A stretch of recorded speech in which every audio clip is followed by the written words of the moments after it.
ഹരേ കൃഷ്ണ. നമ്മൾ കഴിഞ്ഞ ആഴ്ച 30ാമത്തെ ശ്ലോകം വരെ പറഞ്ഞു നിർത്തിയല്ലേ. അതിനകത്ത് കർമ്മത്തെക്കുറിച്ച് പറഞ്ഞു. കർമ്മം ശ്ലോകത്തിലുള്ളതല്ല എങ്കിൽ പോലും കർമ്മം, അകർമ്മം, വികർമ്മം അതൊക്കെ എന്താണെന്നും ഒക്കെ വിശദമായിട്ട് തന്നെ നമ്മൾ മനസ്സിലാക്കി. ഇന്ന് 31ാമത്തെ ശ്ലോകം.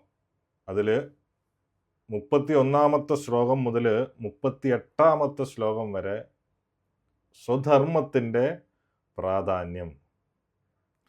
ഒരു ക്ഷത്രിയൻ എന്ന നിലയിൽ യുദ്ധം ചെയ്യേണ്ടത് അർജുനന്റെ കടമയാണെന്ന് കൃഷ്ണൻ ഓർമ്മിപ്പിക്കുന്നു. ധർമ്മത്തിന് വേണ്ടിയുള്ള യുദ്ധത്തിൽ നിന്ന് പിന്മാറുന്നത് പാപമാണെന്നും അത് അപമാനമുണ്ടാക്കുന്നുവെന്നും അദ്ദേഹം വ്യക്തമാക്കുന്നു. അതായത് നമ്മളും നമ്മുടെ സ്വധർമ്മത്തിൽ നിന്ന് പിന്മാറുന്നത്, അല്ലേ? നമ്മുടെ ധർമ്മം എന്താണ്? ഭഗവാനെ പ്രീതിപ്പെടുത്തുക.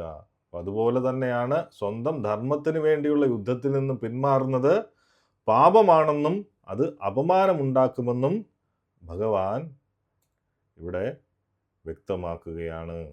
നമ്മളും നമ്മുടെ സ്വന്തം ധർമ്മം ആചരിക്കേണ്ടതിൻ്റെ പ്രാധാന്യമാണ് ഇവിടെ ഭഗവാൻ ഈ ഒരു 31 മുതൽ 38ാമത്തെ ശ്ലോകം വരെ അർജുനന് പറഞ്ഞു കൊടുക്കുന്നത്.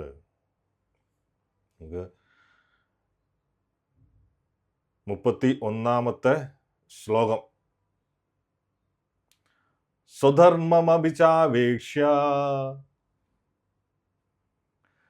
ന വികമ്പിതുമർഹസി ധർമ്മ്യാധിയുദ്ധ്യ ശ്രേയോ ത്യക്ഷത്രിയസ്യ ന വിദ്യതേ. സ്വധർമ്മമപി ചാവേക്ഷ്യ ന വികമ്പിതുമർഹസി ധർമ്മ്യാധി യുദ്ധാശ്രേയോ ന്യത് ക്ഷത്രിയസ്യ ന വിദ്യതേ. ക്ഷത്രിയൻ എന്ന നിലയ്ക്ക് നിനക്കുള്ള പ്രത്യേക കർത്തവ്യം ആലോചിച്ചാൽ മതശാസ്ത്ര അനുസൃതമായ സമരത്തേക്കാൾ ഉത്തമമായ ഒരു കർമ്മവും നിനക്ക് ചെയ്യാനില്ല. അതിനാൽ വൈമുഖ്യം കൈവിടുക. അല്ലേ? ക്ഷത്രിയൻ എന്ന നിലയ്ക്ക് നിനക്ക് പ്രത്യേക കർത്തവ്യം ആലോചിച്ചു കഴിഞ്ഞാൽ മതശാസ്ത്രക്ക് അനുസൃതമായ സമരത്തേക്കാൾ ഉത്തമമായ ഒരു കർമ്മവും നിനക്ക് ചെയ്യാനില്ല. അതിനാൽ എന്ത് ചെയ്യാനാണ് പറയുന്നത്? വൈമുഖ്യം കൈവിടുക. അപ്പം ക്ഷത്രിയന്റെ ധർമ്മം, അല്ലേ? ക്ഷത്രിയന്റെ ധർമ്മവും അതിൻ്റെ അർത്ഥവും. ക്ഷത്രിയൻ എന്ന വാക്ക് തന്നെ രൂപപ്പെട്ടിരിക്കുന്നത് ക്ഷത് എന്നാല് മുറിവ് അല്ലെങ്കിൽ അപകടം, ത്രായത എന്നാല് രക്ഷിക്കുക എന്നീ സംസ്കൃത പദങ്ങളിൽ നിന്നാണ് ഈ ക്ഷത്രിയൻ എന്ന വാക്കുണ്ടായിരിക്കുന്നത്. അതായത് അപകടങ്ങളിൽ നിന്നും അല്ലെങ്കിൽ മറ്റ് ബുദ്ധിമുട്ടുകളിൽ നിന്നും മുറിവുകളിൽ നിന്നുമൊക്കെ മറ്റുള്ളവരെ സംരക്ഷിക്കുന്നവനാണ് ആര്? ക്ഷത്രിയൻ. അതുകൊണ്ടാണ് ക്ഷത്രിയൻ എന്ന് വിളിക്കുന്നത്. അപ്പം ആ ക്ഷത്രിയന്റെ കടമ എന്ത് വേണം? അവര് നിർവഹിക്കണം. അത് ഒരു നല്ല ഭരണ സംവിധാനത്തിന്റെ രണ്ടാമത്തെ തൂണായിട്ടാണ് ഈ വിഭാഗത്തെ കണക്കാക്കുന്നത്. ഇവര് വളരെ പരിശീലിക്കേണ്ടവരാണ്. ക്ഷത്രിയർക്ക് കഠിനമായിട്ടുള്ള പോരാട്ട വീര്യം ആവശ്യമാണ്. കാരണം ഒരു രാജ്യം തന്നെ സംരക്ഷിക്കേണ്ടവരാണ്. ഇതിനായിട്ട് അവര് കാട്ടിൽ പോയിട്ട് പുലിയോടൊക്കെ നേരിട്ട് ഏറ്റുമുട്ടുന്നത് പോലെ കഠിനമായ പരിശീലനങ്ങൾ നടത്തിയിരുന്നു. അപ്പം അവർക്ക് ആ മൃഗങ്ങളെ കൊല്ലാൻ പോലും അനുമതി ഉണ്ടായിരുന്നു. ഒരു പ്രത്യേക മൃഗവിഭാഗത്തെ അവർക്ക് കൊല്ലാമായിരുന്നു. എന്തിനു വേണ്ടിയിട്ട്? അവരുടെ ആ പരിശീലനത്തിന് വേണ്ടിയിട്ട്. അങ്ങനെ മരണപ്പെടുന്ന മൃഗങ്ങൾക്ക് രാജകീയമായിട്ടുള്ള സംസ്കാരം പോലും അവര് നടത്തിയിരുന്നു. ആ ജയ്പൂരിലെ ക്ഷത്രിയന്മാർക്കിടയിൽ ഇത്തരത്തിലുള്ള രാജകീയമായിട്ടുള്ള മൃഗങ്ങളുടെ സംസ്കാരം പോലും അവര് നടത്തിയിരുന്നു. അങ്ങനെയുള്ള മൃഗങ്ങൾക്ക് സംഭവിക്കുക? അവർക്ക് പെട്ടെന്നൊരു പശുവിൻ്റെ രൂപം കിട്ടുകയും അല്ലെങ്കിൽ ഒരു പശുവിൻ്റെ ജന്മം കിട്ടുകയും പിന്നീട് അവർ എന്തായിട്ട് മാറുകയും ചെയ്യും? ഒരു മനുഷ്യജന്മം കിട്ടുകയും ചെയ്യും. അവർക്ക് പിന്നീട് ആ ചക്രങ്ങളിൽ കിടന്ന് കറങ്ങേണ്ട ആവശ്യമില്ല. മതം അല്ലെങ്കിൽ ധർമ്മം നിലനിർത്താൻ ചിലപ്പോഴെന്ത് വേണം? അക്രമം ആവശ്യമായി വരാം. അതിനാൽ ക്ഷത്രിയർക്ക് എന്ത്? കൊല്ലുന്നതിനും പോരാടുന്നതിനും പ്രത്യേകമായിട്ടുള്ള പരിശീലനം നൽകുന്നു. അപ്പം ചുരുക്കത്തില് പ്രജകളെ സംരക്ഷിക്കുന്നതിനായിട്ട് കരുത്തും ധീരതയും പ്രകടിപ്പിക്കുക എന്നതാണ് ആരുടെ ധർമ്മം? ഒരു ക്ഷത്രിയന്റെ പരമമായിട്ടുള്ള ധർമ്മമെന്ന് ശാസ്ത്രങ്ങൾ പഠിപ്പിക്കുന്നു. നമ്മൾക്ക് എന്താണ് പറഞ്ഞിട്ടുള്ളത്? വൈദിക ശാസ്ത്രങ്ങൾ പഠിച്ച് മനസ്സിലാക്കി അത് ജീവിതത്തിൽ പ്രാവർത്തികമാക്കി മുന്നോട്ട് പോകുക. യുദ്ധക്കളത്തിൽ ശത്രുക്കളോട് പോരാടി മരിക്കുന്ന ഒരു രാജാവിനോ ക്ഷത്രിയനോ മരണശേഷം എന്താണ്? സ്വർഗപ്രാപ്തി ലഭിക്കുമെന്നാണ് ഈ വരികളിലൂടെ നമ്മൾ മനസ്സിലാക്കേണ്ടത്, അല്ലെങ്കിൽ ഈ ഒരു ശ്ലോകത്തിലൂടെ നമ്മൾ മനസ്സിലാക്കേണ്ടത്. പിന്തിരിഞ്ഞോടാതെ തൻ്റെ പൂർണ്ണ ശക്തിയോടെ ധർമ്മത്തിന് വേണ്ടി പോരാടുമ്പോൾ സംഭവിക്കുന്ന മരണം ഒരു പാപമല്ല, പിന്നെയോ മറിച്ച് ഉയർന്ന ലോകങ്ങളിലേക്കുള്ള വഴിയാണ്. നമുക്കും എത്രയൊക്കെ എന്താണ് ബുദ്ധിമുട്ടുകൾ ഉണ്ടായാലും നമ്മുടെ ധർമ്മം പാലിക്കാൻ വേണ്ടിയിട്ട് നമ്മൾ എത്രമാത്രം കഠിനമായിട്ട് നമ്മൾ ട്രൈ ചെയ്യുന്നോ അതിനനുസരിച്ച് എന്തുണ്ടാവും? നമുക്ക് പുരോഗതി ഉണ്ടാവും. ഇതുപോലെ തന്നെയാണ് ഈ യാഗങ്ങളിലെ മൃഗബലി. ഈ ബ്രാഹ്മണര് ഈ യാഗങ്ങളൊക്കെ നടക്കുന്ന സമയത്ത് യാഗാഗ്നിയില്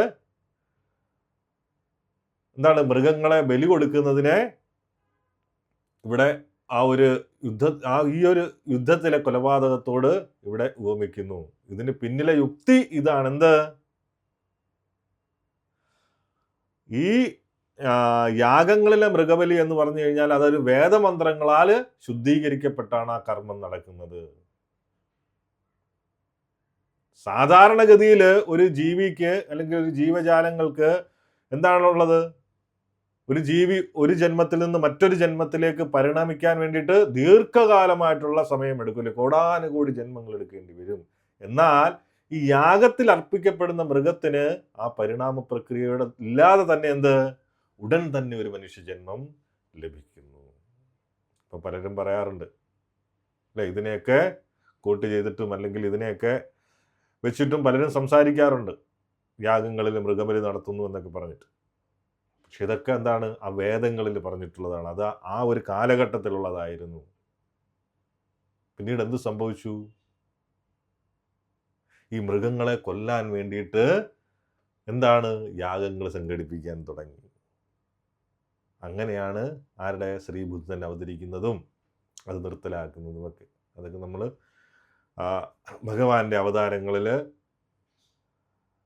ബുദ്ധൻ്റെയൊക്കെ അവതാരം വരുന്ന സമയത്ത് നമുക്കതിനെപ്പറ്റി വിശദമായിട്ട് ചർച്ച ചെയ്യാം. അപ്പം ക്ഷത്രിയർക്ക് മൃഗങ്ങളെ കൊല്ലാൻ അനുവാദമുണ്ടായിരുന്നു. അതേപോലെ തന്നെയാണ് ഈ യാഗങ്ങളിലെ മൃഗബലി ഒക്കെ തന്നെ. അപ്പം ഇതിൻ്റെ ഗുണം എന്താണെന്ന് വെച്ച് കഴിഞ്ഞാൽ ഈ ബലി നടത്തുന്ന ബ്രാഹ്മണർക്കും ബലി അർപ്പിക്കപ്പെടുന്ന മൃഗത്തിനും ഇതിലൂടെ ആത്മീയമായ ഗുണമുണ്ടാകുന്നു. ഇതൊക്കെ വൈദിക വേദങ്ങളിൽ ചർച്ച ചെയ്തിട്ടുള്ള കാര്യങ്ങൾ. നമുക്ക് ഇതൊന്നും പറഞ്ഞിട്ടില്ല. മനുഷ്യന്റെ ആത്മീയ വളർച്ചയുടെ ഘട്ടത്തിനനുസരിച്ചാണ് എന്തുണ്ടാവുന്നത്? സ്വധർമ്മത്തെ രണ്ടായിട്ട് നമുക്ക് തിരിക്കാം. ഒന്ന് ഭൗതികമായിട്ടുള്ള സ്വധർമ്മം, അതായത് വർണ്ണാശ്രമധർമ്മം. അതെന്താ? ഒരാള് മോക്ഷം പ്രാപിക്കുന്നത് വരെ തൻ്റെ ശരീരപ്രകൃതിക്കും ഗുണങ്ങൾക്കും അനുസരിച്ചുള്ള കടമകൾ ചെയ്യേണ്ടതുണ്ട്. അപ്പം ബ്രാഹ്മണർക്ക്, ക്ഷത്രിയർക്ക്, വൈശ്യർക്ക്, ശൂദ്രർക്ക് അവർക്കെല്ലാം അവരുടേതായിട്ടുള്ള പ്രത്യേക ചുമതലകളുണ്ട്. ഇതെല്ലാം ആത്മീയ പാതയിലേക്കുള്ള ചവിട്ടുപടിയാണ്. അതാണ് വർണ്ണാശ്രമധർമ്മം എന്ന് പറയുന്നത്. ബ്രാഹ്മണരായാലും ക്ഷത്രിയരായാലും ശൂദ്രരായാലും വൈശ്യരായാലും എല്ലാവരും ആ ഒരു വർണ്ണാശ്രമത്തിൽ നിന്നുകൊണ്ട് തന്നെ എന്ത് ചെയ്യണം? അവരുടെ കടമകൾ നിർവഹിക്കുകയും വേണം. പിന്നെയോ ആ പരമമായിട്ടുള്ള കടമയും ചെയ്യണം. സ്വധർമ്മം അല്ലെങ്കിൽ യുഗധർമ്മം, നാമജപം, അല്ലേ, ഭഗവാനെ പ്രീതിപ്പെടുത്തുന്ന ഇതൊക്കെ അതിനനുസരിച്ച് അതും മുന്നോട്ട് പോയിക്കൊണ്ടിരിക്കണം. പിന്നെ ആത്മീയമായിട്ടുള്ള സ്വധർമ്മം, ഒരാൾ ഭൗതിക ബന്ധനങ്ങളിൽ നിന്ന് മുക്തി നേടിക്കഴിഞ്ഞാൽ അയാളുടെ ധർമ്മം എന്താകുന്നു? ആത്മീയമായി മാറുന്നു. അവിടെ എന്തില്ല? ഈ ശരീരത്തിന് പ്രാധാന്യമില്ല. പകരം ആത്മാവിൻ്റെ യഥാർത്ഥ സ്വഭാവത്തിനാണ് അവിടെ എന്ത് നൽകേണ്ടത്? പ്രാധാന്യം. അപ്പം ചിന്തിക്കേണ്ടത്, പഴയ കാലത്ത് ആ മൃഗബലിയൊക്കെ എന്താണ്? ഒരു ജീവിക്ക് ലഭിക്കുന്ന അനുഗ്രഹമായിരുന്നു അന്നത്തെ കാലത്ത്. ഇന്നെന്താണ്? അത്തരത്തിലുള്ള മന്ത്രശക്തി ഒന്നും ആർക്കും ഇല്ലാത്തതിനാൽ എന്താണ്? അത് അഹിംസയാണ്, അല്ലേ? അപ്പം അതൊക്കെ ചിന്തിക്കണം. ഈ യുഗത്തില് മൃഗബലിക്ക് പകരം എന്താണ്? ഹരിനാമ സങ്കീർത്തനം എന്ന യജ്ഞമാണ് എന്ത് ശുപാർശ ചെയ്യുന്നത്. ഒരു ജീവിയെയും കൊല്ലുന്നത് എന്താണ്? ഒരു ശാസ്ത്രങ്ങളും അംഗീകരിക്കുന്നില്ല. ഒരു ശാസ്ത്രം എങ്ങും തന്നെ പറഞ്ഞിട്ടില്ല. എല്ലാ മതത്തിലും എന്താണ് പറയുന്നത്? കൊല്ലരുത് എന്നാണ് പറയുന്നത്. ശവത്തെ കഴിക്കരുതെന്നാണ് പറയുന്നത്. അതിൻ്റെ ശവമാണെങ്കിൽ എന്ത് വേണം? കൊല്ലണം, അല്ലേ? അല്ലെങ്കിൽ തനിയെ മരിക്കണം, എന്നാലേ അത് ശവമാകൂ. അതിനെ മാത്രമേ, അല്ലാതെ ജീവനോടെ എന്തിനെങ്കിലും കഴിക്കാൻ പറ്റുമോ? എന്തിനെങ്കിലും ജീവനോടെ വറക്കാനോ അല്ലെങ്കിൽ കറി വെക്കാനോ എന്തിനെങ്കിലും പറ്റുമോ? ഇല്ല. മരിച്ചാൽ മാത്രമേ ആവൂ. മരിച്ചു കഴിഞ്ഞാൽ അത് ശവമാണ്. ഇനി അടുത്ത ശ്ലോകം, 32ാമത്തെ ശ്ലോകം ഏറ്റുപറയുക. യദൃശയാ ചോപപന്നം സ്വർഗദ്വാരാമപാവൃതം സുഖിനാ ക്ഷത്രിയാ പാർത്ഥലഭന്തേ യുദ്ധമീദൃശം. യദൃശയാ ചോപപന്നം സ്വർഗദ്വാരമപാവൃതം സുഖിന ക്ഷത്രിയ പാർത്ഥ ലഭന്തേ യുദ്ധമീദൃശം. പാർത്ഥ, യാദൃച്ഛികമായി, യദൃച്ഛാചോപപന്നം, യാദൃച്ഛ്യമായി ഇതുപോലെ ഒരു യുദ്ധത്തിന് അവസരം ലഭിക്കുന്ന ക്ഷത്രിയന്മാർ സന്തുഷ്ടരാണ്. എന്തുകൊണ്ട്? സുഖിന ക്ഷത്രിയ. എന്തുകൊണ്ടാണ് അവർ സന്തുഷ്ടരാകുന്നത്? സ്വർഗദ്വാരം അപാവൃതം. എന്തെന്നാൽ സ്വർഗ കവാടം എന്താവും? അവർക്ക് വേണ്ടി തുറക്കപ്പെട്ടിരിക്കുകയാണ്. അപ്പം അതുകൊണ്ട് യാതൊരുവിധ നഷ്ടവുമില്ല. യുദ്ധം ചെയ്യുന്നതിൽ ഗുണമൊന്നുമില്ലെന്നും അത് ശാശ്വതമായ നരകവാസത്തിന് കാരണമാകുമെന്നും പറഞ്ഞ അർജുനന്റെ മനോഭാവത്തെ ലോകഗുരുവായിട്ടുള്ള ആര്? ശ്രീകൃഷ്ണൻ ഇവിടെ അപലപിക്കുകയാണ്. നേരത്തെ പറഞ്ഞ ചോദ്യത്തിനുള്ള മറുപടിയാണ് പറയുന്നത്. അപ്പം അർജുനന്റെ ഇത്തരത്തിലുള്ള പ്രസ്താവനകൾ അജ്ഞത കൊണ്ട് മാത്രമുള്ളതായിരുന്നു. തൻ്റെ നിശ്ചിത ധർമ്മം നിർവഹിക്കുന്നതിൽ അർജുനൻ എന്താണ്? അസ്ഥാനത്ത് അഹിംസ കാണിക്കാൻ ആഗ്രഹിച്ചു. അപ്പം ഒരു ക്ഷത്രിയൻ എന്താണ് വേണ്ടത്?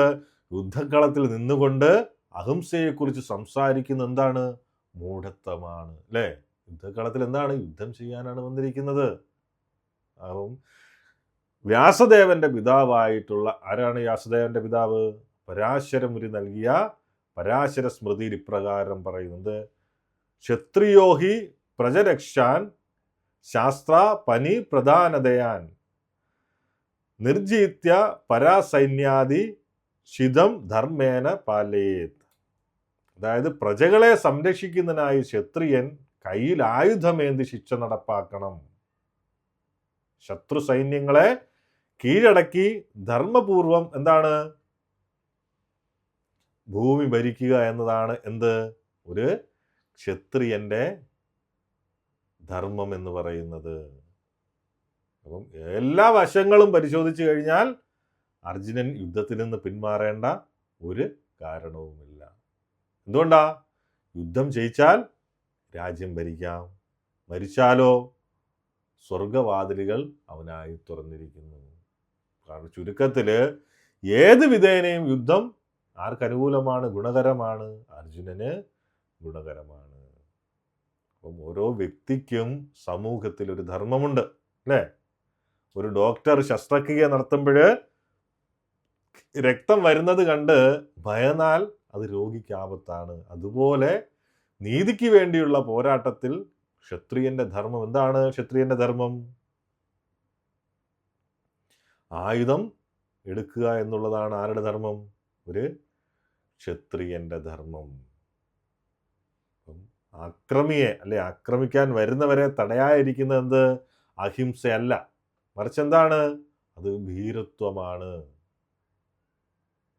അപ്പം യഥാർത്ഥ ധർമ്മം എന്ന് പറയുന്നത് ക്ഷത്രിയനെ സംരക്ഷിച്ചോളം ദുഷ്ടന്മാരെ ശിക്ഷിക്കുക എന്നുള്ളതും പിന്നെയോ ശിഷ്ടരക്ഷണവുമാണ് യഥാർത്ഥ ധർമ്മം എന്ന് പറയുന്നത്. ജയിച്ചാലും തോറ്റാലും മരിച്ചാലും തൻ്റെ കടമ നിർവഹിക്കുന്നവന് ഉന്നതി മാത്രമേ ഉണ്ടാവുകയുള്ളൂ എന്ന് കൃഷ്ണൻ ഇവിടെ വ്യക്തമാക്കുന്നു. ഒരിക്കല് ഒരു പാമ്പ് എന്താണ് ഒരു സിദ്ധന്റെ ഉപദേശം കേട്ടിട്ട് എല്ലാ അക്രമവും ഉപേക്ഷിച്ചു. ആരെയും കടിക്കാനും പോയില്ല, ഒന്നിനും പോയില്ല.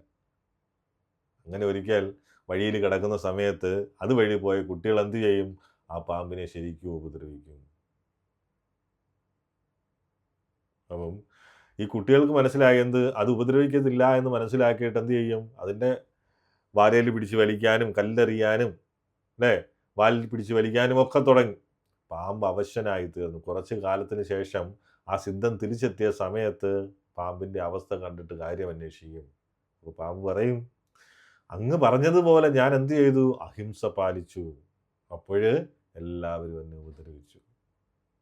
അപ്പോൾ സിദ്ധൻ ചിരിച്ചുകൊണ്ട് പറയുന്നത്, ഞാൻ നിന്നോട് എന്താണ് പറഞ്ഞത്? കടിക്കരുതെന്നേ പറഞ്ഞുള്ളൂ അല്ലേ, ചീറ്റരുത് എന്ന് ഞാൻ നിന്നോട് പറഞ്ഞില്ല. അപ്പം സമാധാനത്തിന് വേണ്ടിയായാലും മറ്റുള്ളവർ നമ്മളെ ചൂഷണം ചെയ്യാതിരിക്കാനും നീതി നടപ്പാക്കാനും നമ്മുടെ ശക്തി പ്രകടിപ്പിക്കേണ്ടത് അത്യാവശ്യമാണ്. അപ്പം അർജുനനോട് കൃഷ്ണൻ ആവശ്യപ്പെട്ടതും ഇതാണ്, അനീതിക്കെതിരെ പോരാടാൻ തൻ്റെ ശക്തിയും ധർമ്മവും വിസ്മരിക്കാതിരിക്കുക. 33-ാമത്തെ ശ്ലോകം. അദചേത്വമിമം ധർമ്മ്യം സംഗ്രാമം ന കരിഷ്യസി. പറയുന്നുണ്ടോ കൂട്ടത്തില്?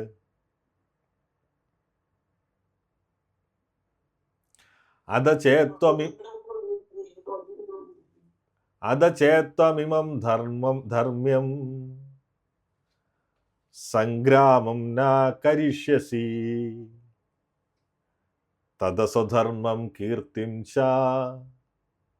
ഹിത്വാ പാപമ വാപ്സ്യസി. അതല്ല അല്ലേ, കഴിഞ്ഞ ശ്ലോകത്തിൽ പറഞ്ഞ അതല്ല, പിന്നെയോ ധാർമ്മികമായ ഈ സമരം നീ ചെയ്യുന്നില്ലെങ്കിലോ സ്വന്തം കടമ നിറവേറ്റാതിരിക്കുന്നത് കൊണ്ട് നീ തീർച്ചയായും എന്തേൽക്കും? പാപം കയ്യേൽക്കും. യുദ്ധവീരൻ എന്ന നിന്റെ യശസ് എന്താവും? നഷ്ടപ്പെടുകയും ചെയ്യും. ഇപ്പം അർജുനനെ സംബന്ധിച്ചിടത്തോളം ഏറ്റവും വലിയ പോരാളിയായിരുന്നു അല്ലേ. ഇവൻ മഹാദേവനോട് പോലും യുദ്ധം ചെയ്ത് പ്രശസ്തി നേടിയ ആളാണ് അർജുനൻ. കാട്ടാള വേഷത്തിൽ വന്ന മഹാദേവനെ പൊരുതി തോൽപ്പിച്ച അർജുനൻ ആ ഭഗവാനെ പ്രീണിപ്പിക്കുകയും അതിൻ്റെ പ്രതിഫലമായിട്ട് പാശുപതാസ്ത്രം കൈക്കലാക്കുക വരെ ചെയ്ത വ്യക്തിയാണ് അർജുനൻ. അപ്പം അർജുനനെ സംബന്ധിച്ച് എല്ലാവർക്കും അറിയാം, അർജുനൻ ഒരു വലിയ പോരാളിയാണ് എന്ന് എല്ലാവർക്കും അറിയാം. അപ്പോൾ സ്വന്തം ഗുരുവായിട്ടുള്ള ദ്രോണാചാര്യർ പോലും തന്നെ പോലും വധിക്കാൻ ശേഷിയുള്ള പ്രത്യേക അസ്ത്രങ്ങൾ നൽകി അർജുനനെ അനുഗ്രഹിച്ചിരുന്നു. ഇവൻ സ്വർഗാധിപതിയായിട്ടുള്ള ഇന്ദ്രദേവനിൽ നിന്നുൾപ്പെടെ അനേകം അധികാരികളിൽ നിന്ന് അർജുനൻ സൈനികമായിട്ടുള്ള അംഗീകാരങ്ങൾ ലഭിച്ചിട്ടുണ്ട്. ഇത്രയും വലിയ പാരമ്പര്യമുള്ള അർജുനൻ യുദ്ധക്കളം ഉപേക്ഷിക്കുകയാണെങ്കിൽ അത് തൻ്റെ ക്ഷത്രിയ ധർമ്മത്തോടുള്ള അവഗണന മാത്രമല്ല, പിന്നെയോ അദ്ദേഹം സമ്പാദിച്ച എല്ലാ കീർത്തിയും സൽപ്പേരും ഇല്ലാതാകുകയും നരകത്തിലേക്കുള്ള വഴി സ്വയം ഒരുക്കുകയും ചെയ്യും. നമ്മുടെ കയ്യിൽ എല്ലാ അറിവുകളും ഉണ്ട് അല്ലേ. നമ്മുടെ കയ്യിൽ ഭഗവത്ഗീത, ഭാഗവതം, നാമം ജപിക്കാനുള്ള ജപമാല എല്ലാം ഉണ്ട്. സ്വധർമ്മം എന്താണെന്നും എല്ലാം അറിയാം. അത് ശരിയായ രീതിയിൽ പ്രയോജനപ്പെടുത്തിയില്ല എങ്കിൽ നമ്മൾ തന്നെ എന്താണ്, നരകത്തിൻ്റെ വാതിൽ നമുക്ക് വേണ്ടിയിട്ട് നാം തന്നെയാണ് തുറക്കുന്നത്. ചുരുക്കത്തിൽ അർജുനന്റെ കാര്യം പറഞ്ഞാൽ യുദ്ധം ചെയ്തത് കൊണ്ടല്ല, മറിച്ച് യുദ്ധത്തിൽ നിന്ന് പിന്മാറുന്നതിലൂടെയാണ് അർജുനൻ എവിടെ പോകുക, നരകത്തില് പോകുക. ശരിക്കും മനസ്സിലാക്കിയിരിക്കുക. 34-ാമത്തെ ശ്ലോകം. അകീർത്തിം ചാഭിഭൂതാനി, ഏറ്റു പറയൂ കേട്ടോ. അകീർത്തിം ചാഭിഭൂതാനി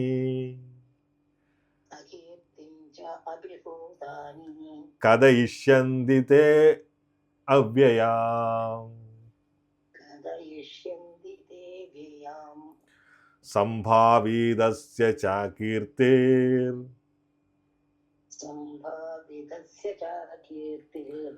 മരണാദതിരിച്യതേ മരണാദതിരിച്യതേ.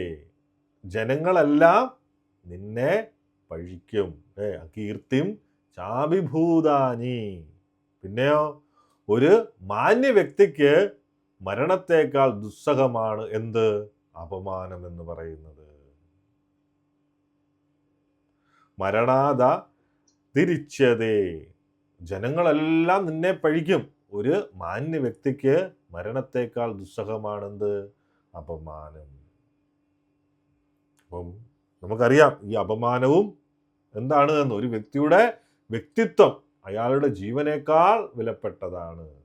അപ്പം ഭീരു എന്ന പേര് സമ്പാദിച്ച് ജീവിക്കുന്നതിനേക്കാൾ നല്ലതെന്ത്, ധർമ്മത്തിന് വേണ്ടി പോരാടി മരിക്കുന്നതാണ്. നമ്മൾ നമ്മുടെ ബുദ്ധിമുട്ടുകളൊക്കെ മാറ്റി എന്താണ്, എത്ര ബുദ്ധിമുട്ടുകളായും സ്വന്തം ധർമ്മത്തിന് വേണ്ടിയിട്ട് ശ്രമിക്കുക. ആ ധർമ്മത്തിന് വേണ്ടിയിട്ട് ശ്രമിക്കുന്നതിലൂടെ എന്താണ്, ഒരു നഷ്ടവും നമുക്ക് സംഭവിക്കാനില്ല. ഇവിടെ ഉത്തരവാദിത്വം, അർജുനന്റെ ഉത്തരവാദിത്വം, ആ ഭഗവാന്റെ സുഹൃത്ത് എന്ന നിലയിൽ അർജുനന് വലിയൊരു ഉത്തരവാദിത്വമുണ്ട് അല്ലേ. അർജുനൻ പിന്തിരിഞ്ഞാൽ അത് കൃഷ്ണന്റെ ഉപദേശങ്ങൾക്കും എന്തുണ്ടാക്കും, അപമാനമുണ്ടാക്കും. തെറ്റായ തീരുമാനങ്ങളിലൂടെ നേടുന്ന ദീർഘായുസ്സിനേക്കാൾ മഹത്വമുള്ളത് ശരിയായ കാര്യത്തിന് വേണ്ടി അതിനേക്കാൾ മഹത്വമുള്ളത് എന്താണ്, തെറ്റായ തീരുമാനങ്ങളിലൂടെ നേടുന്ന ദീർഘായുസ്സിനേക്കാൾ മഹത്വമുള്ളത് എന്താണ്, ശരിയായ കാര്യത്തിന് വേണ്ടി ബലിയർപ്പിക്കപ്പെടുന്ന ചെറിയ ഒരു ജീവിതമാണ്. ചുരുക്കത്തിൽ യുദ്ധത്തിൽ നിന്ന് പിന്മാറാതെ ധീരമായി പോരാടി മരിക്കുക എന്നതാണ് ഭഗവാൻ അർജുനന് നൽകിയ അന്തിമ കുറിപ്പ്. അപ്പൊ ഇവിടെ നമുക്ക് ഉദാഹരണമായിട്ട് പറയാൻ പറ്റുന്നത് മഹാഭാരതത്തില് അഭിമന്യുവിന്റെ കഥ. അപ്പം കുരുക്ഷേത്ര യുദ്ധത്തില് ആ ദ്രോണാചാര്യരെ ചക്രവ്യൂഹം ചമച്ച സമയത്ത് അത് ഭേദിക്കാൻ ആർക്കേ അറിയുമായിരുന്നുള്ളൂ, അർജുനന് മാത്രമേ അറിയുമായിരുന്നുള്ളൂ. എന്നാൽ അർജുനൻ വേറെ ഒരു സ്ഥലത്ത് യുദ്ധത്തിലായിരുന്നു. അന്ന് കേവലം 16 വയസ്സ് മാത്രം പ്രായമുള്ള അഭിമന്യു മുന്നോട്ട് വന്നു. ആ ചക്രവ്യൂഹത്തിനുള്ളിൽ കടന്നാൽ മരണപ്പെടുമെന്ന് അഭിമന്യുവിന് പോലും അറിയാമായിരുന്നു. എങ്കിലും ഒരു ക്ഷത്രിയൻ എന്ന നിലയിൽ ആ ശത്രുവിനെ ഭയന്ന് പിന്തിരിഞ്ഞാൽ അത് തൻ്റെ പിതാവായ അർജുനനും കുലത്തിനും അപമാനമാകുമെന്ന് അദ്ദേഹം കരുതി. ഒടുവിൽ 7 മഹാരഥന്മാർ ചേർന്ന് വളഞ്ഞിട്ട് ആക്രമിച്ചപ്പോഴും അഭിമന്യു എന്ത് ചെയ്തില്ല, ആയുധം താഴെ വെച്ചില്ല. അവൻ വീരമൃത്യു വരിച്ചു. അഭിമന്യു ചിലപ്പോൾ യുദ്ധത്തില് പരാജയപ്പെട്ടേക്കാം, പക്ഷേ ആയിരക്കണക്കിന് വർഷങ്ങൾക്കിപ്പുറവും അദ്ദേഹം ഒരു ഭീരുവായിട്ടല്ല, മറിച്ച് ലോകം കണ്ട ഏറ്റവും വലിയ വീരനായിട്ടാണ് സ്മരിക്കപ്പെടുന്നത്. അതാണ് ക്ഷത്രിയൻ, അതാണ് ക്ഷത്രിയന്റെ ധർമ്മം എന്ന് പറയുന്നത്. ഓരോ വ്യക്തിയും അവരുടെ ധർമ്മം ചെയ്യണം ഏത് വിധേനയും. അപ്പം ഇതിലെ സാരം എന്ന് പറയുന്നത് ഭഗവാൻ കൃഷ്ണൻ അർജുനനെ ഓർമ്മിപ്പിച്ചത് എന്താണ്, ആ ശ്ലോകത്തിന്റെ കാര്യമാണ് പറയുന്നത്. എന്താണ് ഓർമ്മിപ്പിക്കുന്നത്, ആ ശരീരം നശിച്ചാലും നിന്റെ ധീരതയിലൂടെ എന്താവും, നീ അനശ്വരനാകും. എന്നാൽ യുദ്ധക്കളം വിട്ടോടിയാൽ നീ ജീവിച്ചിരിക്കുമ്പോഴും എന്തിനു തുല്യമാണ്, മരിച്ചവന് തുല്യമായിരിക്കും. 35-ാമത്തെ ശ്ലോകം. ഭയാദ്രണാദുപരതം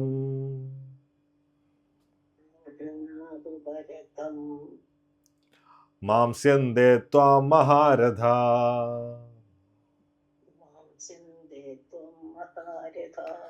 യേഷാം ച ത്വം ബഹൂമതോ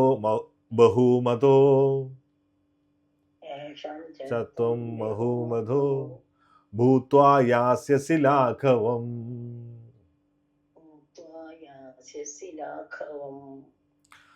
ഭയാദ്രണാദുപരതം, ഭയം കൊണ്ട് മാത്രമാണ് നീ യുദ്ധരംഗത്തിൽ നിന്ന് പോയതെന്ന് നിന്റെ പ്രശസ്തിയെ മാനിച്ചിരുന്ന ആര്? മഹാരഥന്മാര് വിചാരിക്കും. അങ്ങനെ അവർ നിന്നെ നിസാരനായിട്ട് കരുതും. ഭൂത്വ യാസ്യസി ലാഘവം, അങ്ങനെ അവര് നിന്നെ നിസാരനായിട്ട് കരുതും. അപ്പം ഭഗവാൻ അർജുനനോട് കൃഷ്ണന്റെ ആ വിധിപ്രസ്താവം തുടർന്നുകൊണ്ടേയിരിക്കുകയാണ്. അർജുന, നിന്റെ സഹോദരങ്ങളോടും പിതാക്കന്മാരോടുമുള്ള കരുണ കൊണ്ട് നീ യുദ്ധക്കളവ് ഉപേക്ഷിച്ച് പോയതെന്ന് ആര്? ദുര്യോധനനും കർണനും ഉൾപ്പെടെ സമകാലികരായിട്ടുള്ള മഹാരഥന്മാർ കരുതുമെന്ന് നീ വിചാരിക്കരുത്. എന്താണ് പറയുന്നത്? നിന്റെ സഹോദരങ്ങളോടും അല്ലെങ്കിൽ പിതാമഹനോടുമുള്ള ആ സഹോദരങ്ങളാണ് എതിർവശത്ത് നിൽക്കുന്നത്. പിന്നെ ആ പിതാമഹനുമുണ്ട്. അതാണ് പറയുന്നത്, പിതാമഹനോടുമുള്ള കരുണ കൊണ്ടാണ് നീ യുദ്ധക്കളം ഉപേക്ഷിച്ച് പോയതെന്ന് ആര് ധരിക്കത്തില്ല? ദുര്യോധനൻ കർണനും ഉൾപ്പെടെ ആ സമകാലികരായിട്ടുള്ള ഒരു മഹാരഥന്മാരും കരുതുമെന്ന് നീ വിചാരിക്കേണ്ട. മറിച്ച് നീ ജീവഭയത്താലാണ് നീ ഓടിപ്പോയതെന്ന് മാത്രമേ ആര് ചിന്തിക്കൂ? അവർ ചിന്തിക്കുകയുള്ളൂ. അപ്പം നിന്റെ വ്യക്തിത്വത്തെക്കുറിച്ച് അവർ വെച്ചു പുലർത്തുന്ന ഉന്നതമായ ബഹുമാനം അതോടെ ഇല്ലാതാവുകയും ചെയ്യും.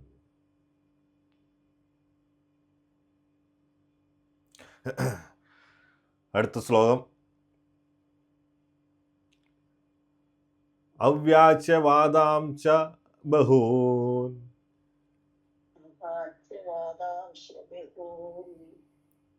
വദിഷ്യന്തി തവാഹിതാ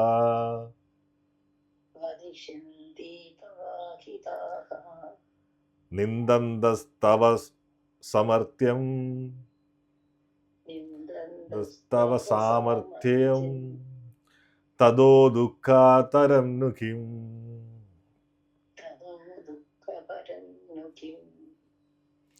ശത്രുക്കൾ നിന്നെപ്പറ്റി പഴി പലതും പറയും, നിന്റെ കഴിവില്ലായ്മയെ പുച്ഛിക്കും. ഇതിലും ദുഃഖകരമായി നിനക്ക് എന്തുണ്ടാവാനാണ്? അവാശ്യ വാദാംശ ബഹൂൻ വദിഷ്യന്തി തവഹിത. അപ്പം ശത്രുക്കൾ നിന്നെപ്പറ്റി പഴി പലതും പറയും, നിന്റെ കഴിവില്ലായ്മയെ അവരെന്താണ്? പുച്ഛിക്കും.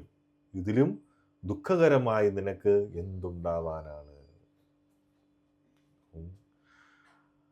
ആ ഭഗവാൻ കൃഷ്ണൻ അർജുനന്റെ മനോഭാവത്തെക്കുറിച്ച് നടത്തിയ വിശകലനം എന്താണ്? ഇവിടെ അതിൻ്റെ പൂർണ്ണതയിലെത്തുകയാണ്. അപ്പം യുദ്ധത്തിന്റെ തുടക്കത്തിൽ ആ അർജുനൻ കാണിച്ച ആ വിമുഖതയെയും കരുണയെയും ഭഗവാൻ എങ്ങനെയാണ് പറയുന്നത്? അനാര്യത്വം എന്നാണ് വിശേഷിപ്പിക്കുന്നത്. എന്താണ്? ഒരു ക്ഷത്രിയന് ചേരാത്ത സ്വഭാവം. എവിടെ നിന്നാണ് അതുണ്ടാകുന്നത്? അജ്ഞതയിൽ നിന്നുണ്ടായതാണ് എന്ന് ഭഗവാൻ ഇവിടെ തെളിയിച്ചു കൊടുക്കുകയാണ്. നമ്മുടെ എല്ലാം അവസ്ഥയാണ് ഇതൊക്കെ തന്നെ നമ്മുടെ അജ്ഞത കാരണമാണ് നമ്മൾ ഈ ശരീരമാണ് എന്ന് നമ്മൾ ചിന്തിച്ചുകൊണ്ട് ആത്മാവിൻ്റെ കടമകൾ നമ്മൾ ചെയ്യാൻ വേണ്ടി നമ്മൾ മടിച്ചു നിൽക്കുന്നത്. അപ്പം അതിൽ നിന്നിറങ്ങണം. ഈ ശരീരം നശിക്കുന്നതാണ്. എൻ്റേത് എന്ന് പറഞ്ഞിരിക്കുന്ന ഈ ശരീരം പോലും ഒരിക്കലും നശിക്കുന്നതാണ്. എൻ്റെ ബന്ധുക്കൾ എന്ന് പറഞ്ഞ് നമ്മൾ ചെയ്യുന്നതൊക്കെ തന്നെ അതിന് നിലനിൽപ്പില്ലാത്തതാണ്. ആ ബന്ധുക്കളെയും നമ്മൾ ഒരു ദിവസം വിട്ടിട്ട് പോകേണ്ടവരാണ് നമ്മൾ. അതുകൊണ്ട് എന്ത് വേണം? നമ്മുടെ ധർമ്മം നമ്മൾ ചെയ്യണം. ഈ 37-ാമത്തെ ശ്ലോകം. ഹതോ വാ പ്രാപ്സ്യസി സ്വർഗം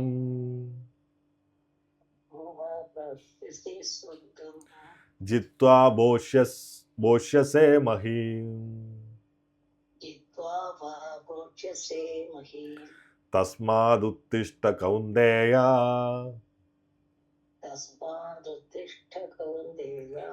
യുദ്ധായ കൃതനിശ്ചയാ.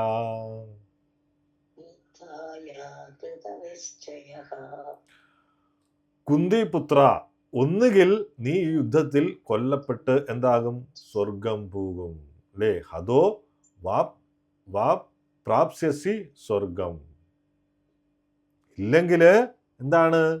വിജയം നേടി സാമ്രാജ്യം ഭരിക്കും. ഏതായാലും ഉറച്ച തീരുമാനത്തോടെ എഴുന്നേറ്റ് എന്ത് വേണം? യുദ്ധം ചെയ്യൂ. അപ്പം അർജുനന്റെ പക്ഷത്ത് വിജയം ഉറപ്പില്ലാതിരുന്നിട്ടും യുദ്ധം ചെയ്യണമെന്ന് ഭഗവാൻ നിർദ്ദേശിച്ചത് എന്ത്? വലിയൊരു ആത്മീയ തത്വം മുൻനിർത്തിയാണ്. അപ്പം ആ ഭൗതികമായിട്ടുള്ള ജയത്തേക്കാൾ ഉപരിയായിട്ടാണ് എന്ത്? തൻ്റെ ധർമ്മം നിർവഹിക്കുന്നതിനാണ് പ്രാധാന്യമെന്ന് ഭഗവാൻ ഇവിടെ ഓർമ്മിപ്പിക്കുന്നു. അപ്പോൾ പ്രത്യേകിച്ച് മനസ്സിലാക്കുക, ഇത് രണ്ട് വ്യക്തികൾ എന്ന് പറയുന്നത് അർജുനനും കൃഷ്ണനും. ഒന്നാരാണ്? പരമാത്മാവാണ് ഭഗവാൻ, മറ്റേത് ജീവാത്മാവ്. അല്ലേ? അപ്പം പരമാത്മാവ് അദ്ദേഹത്തിൻ്റെ അംശമായ ജീവാത്മാവിന് കൊടുക്കുന്ന ഉപദേശങ്ങളാണ്, അതായത് ഭഗവാൻ നമുക്ക് നൽകുന്ന ഉപദേശം. അങ്ങനെ വേണം ഇതിനെ കാണാൻ വേണ്ടിയിട്ട്. അപ്പം അടുത്ത ശ്ലോകം 38-ാമത്തെ ശ്ലോകം. സുഖദുഃഖേ സമേ കൃത്വാ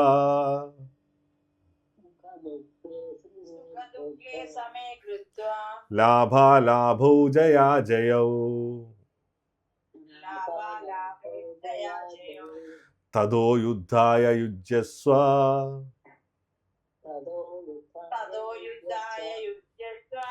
നൈവം പാപമവാപ്സ്യസി.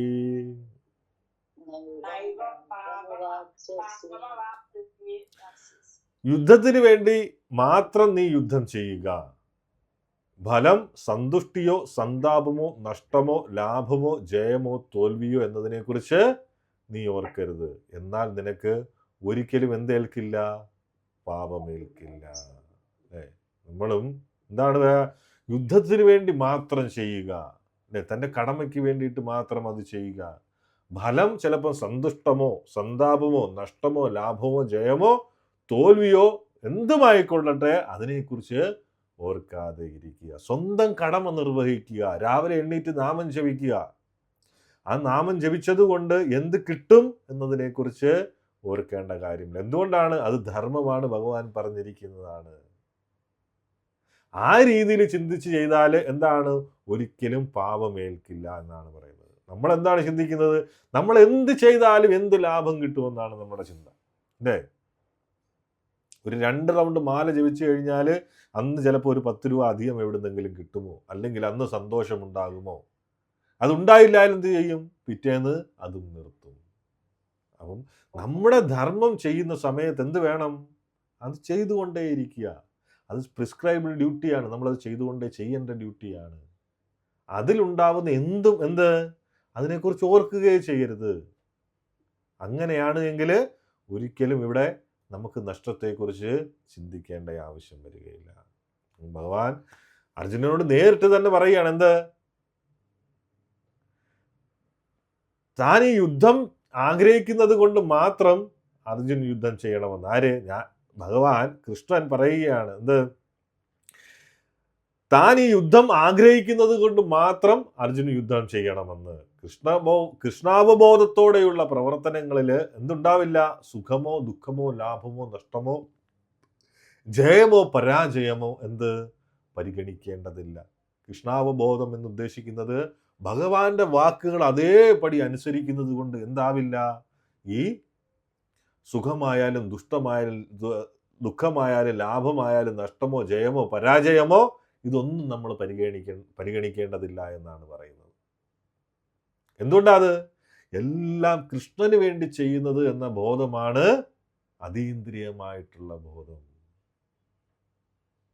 അതാണ് പറയുന്നത്. അതാണ് ഈ ഭാഗവതത്തിൻ്റെ പോലും മഹാത്മ്യം എന്ന് പറയാൻ കാരണം എന്താണ്? അതനുസരിച്ച് ജീവിക്കാൻ വേണ്ടിയിട്ടാണ്. ഭഗവത്ഗീതയുടെ മഹാത്മ്യം എന്തുകൊണ്ടാണ്? അത് ഭഗവാൻ നമുക്ക് വേണ്ടി തരുന്ന ഇൻസ്ട്രക്ഷനാണ്. അതനുസരിച്ച് ആ വാക്കുകൾ ഉൾക്കൊണ്ട് ജീവിച്ചാൽ നമുക്കിതിൻ്റെ ഒന്നും യാതൊരു പ്രശ്നങ്ങളും വരുന്നില്ല ജീവിതത്തിൽ.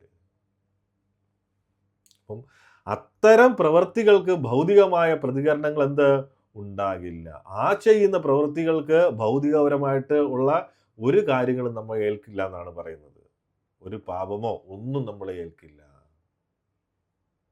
സ്വന്തം ഇന്ദ്രിയ സുഖത്തിനായി പ്രവർത്തിക്കുന്നവൻ അത് സത്വഗുണത്തിലായാലും രജോ ഗുണത്തിലായാലും അതിൻ്റെ നല്ലതോ ചീത്തയോ ആയ ഫലങ്ങൾക്ക് വിധേയനാകുന്നു. അല്ലേ? സ്വന്തം ഇന്ദ്രിയ സുഖത്തിനായിട്ട്, അതായത് ഞാൻ ഈ ശരീരമാണ്, ഈ ശരീരത്തെ തൃപ്തിപ്പെടുത്താൻ വേണ്ടിയിട്ടാണ് ഞാൻ ജീവിക്കുന്നത് എന്ന് വിചാരിച്ച് ജീവിക്കുന്നവരെന്താണ്? അവര് സത്വഗുണത്തിലായാലും പോലും അല്ലെങ്കിൽ രജോ ഗുണത്തിലായാലും അതിൻ്റെ നല്ലതോ ചീത്തയോ ആയ ഫലങ്ങൾക്ക് എന്താകുന്നു? വിധേയനാകുന്നു. എന്നാൽ മറിച്ച് കൃഷ്ണാവബോധത്തിൽ പൂർണ്ണമായി ആത്മസമർപ്പണം ചെയ്ത് പ്രവർത്തിക്കുന്നവൻ സാധാരണ രീതിയിലുള്ള കടപ്പാടുകളിൽ നിന്നോ കടബാധ്യതകളിൽ നിന്നോ മുക്തനാണ്. മനസ്സിലായോ? കൃഷ്ണാവബോധത്തില് പൂർണ്ണമായിട്ടും ആത്മസമർപ്പണം ചെയ്ത് സർവധർമാൻ പരിത്യജ മാം ഏകം ശരണം വ്രജ, അല്ലേ? ആ ഭഗവാനോട് ശരണാഗതി പ്രാപിച്ച് ജീവിക്കുന്നവര് അല്ലെങ്കിൽ ആ രീതിയിൽ പ്രവൃത്തി ചെയ്യുന്നവൻ എന്താണ്? സാധാരണ രീതിയിലുള്ള കടപ്പാടിൽ നിന്നോ കടബാധ്യതകളിൽ നിന്നോ മുക്തനാണ്. ഭാഗവതത്തില് ഇപ്രകാരം പറയുന്നു. എന്താണ് പറയുന്നത്? ദേവർഷി ഭൂതാപ്ത നൃണാം പിതൃണാം ന കിങ്കരോ നായം നിചരജൻ സർവാത്മന യശ് ശരണം ശരണ്യം ഗതോ മുകുന്ദം പരിഹൃത്യ കർത്തം. മറ്റെല്ലാ കടമകളും ഉപേക്ഷിച്ച് മുകുന്ദനായ കൃഷ്ണനിൽ പൂർണ്ണമായി ശരണം പ്രാപിച്ചവൻ എന്താണ്? ദേവർഷി ഭൂതാപ്ത നൃണാം പിതൃണാം. അങ്ങനെയുള്ളവര് ദേവന്മാരോടോ ഋഷിമാരോടോ സാധാരണ ജനങ്ങളോടോ ന കിങ്കരോ നായം ഋണി ചരാജൻ. അങ്ങനെയുള്ളവരെന്താണ്? ദേവന്മാരോടോ ഋഷിമാരോടോ സാധാരണ ജനങ്ങളോടോ ബന്ധുക്കളോടോ സർവാത്മനായ ശരണം ശരണ്യ മനുഷ്യരാശിയോടോ പിതൃക്കളോടോ എന്താണ്? കടപ്പെട്ടവനല്ല. അപ്പം ഒരു ജന്മം എടുക്കുന്ന വ്യക്തി ഇത്രയും ആൾക്കാർക്കും കടക്കാരനായിട്ടാണ് ജനിക്കുന്നത്. പക്ഷേ എല്ലാം ഉപേക്ഷിച്ച് കുടുംബം അതൊക്കെ ഉപേക്ഷിച്ച് പോകണമെന്നല്ല പറയുന്നത്. മറ്റെല്ലാ ധർമ്മങ്ങളും എല്ലാം ഉപേക്ഷിച്ചതിന് ശേഷം എല്ലാ കടമകളും ഉപേക്ഷിച്ച് പൂർണ്ണമായിട്ടും മുകുന്ദനില്, അല്ലേ, പൂർണ്ണമായിട്ടും കൃഷ്ണനില് പൂർണ്ണമായിട്ടും ശരണം പ്രാപിച്ചവർക്ക് എന്തില്ല? ഇവരോടുള്ള ഒരു ബാധ്യതയും ഇല്ല എന്നാണ് പറയുന്നത്. ഒന്നും അവരോടുള്ള ബാധ്യതകളൊന്നും നമ്മൾ ചെയ്യേണ്ടതില്ല എന്നാണ് പറയുന്നത്. ആരോടൊക്കെ? ദേവന്മാരോട്, ഋഷിമാരോട്, സാധാരണ ജനങ്ങളോട്, ബന്ധുക്കളോട്, മനുഷ്യരാശിയോട്, പിതൃക്കളോട് ഒന്നിനും കടപ്പെട്ടവനല്ല.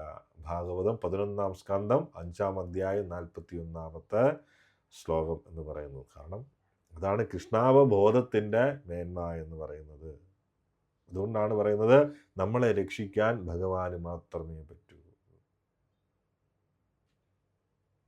ഇല്ല എങ്കിൽ നമ്മൾ ഇവരോടെല്ലാം കടമകളെല്ലാം ചെയ്യേണ്ടതായിട്ട് വരും, അല്ലേ? പക്ഷേ കൃഷ്ണാവബോധം ഉദിച്ച ഒരു വ്യക്തിക്ക് ഇതിൻ്റെ ഒന്നും ആവശ്യമില്ല. കാരണം ഒരു മനുഷ്യജന്മം എടുത്തു കഴിഞ്ഞാൽ ഇവർക്കെല്ലാം നമ്മൾ കടക്കാരനാണ്.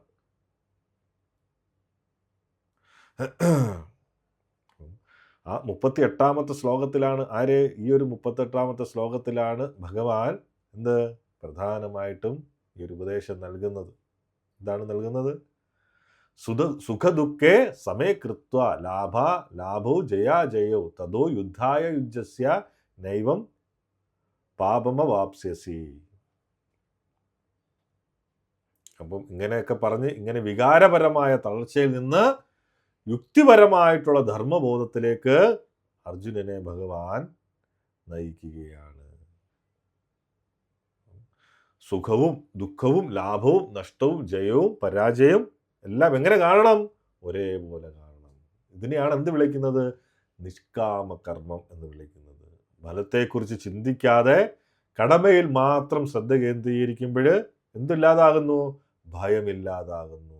നീ നിന്റെ കടമ ചെയ്യുക, അതിൻ്റെ ഫലം എന്ത് തന്നെ ആയാലും അത് സ്വീകരിക്കാൻ തയ്യാറാവുക എന്നാണ് ഭഗവാൻ ഇവിടെ പറയുന്നത്.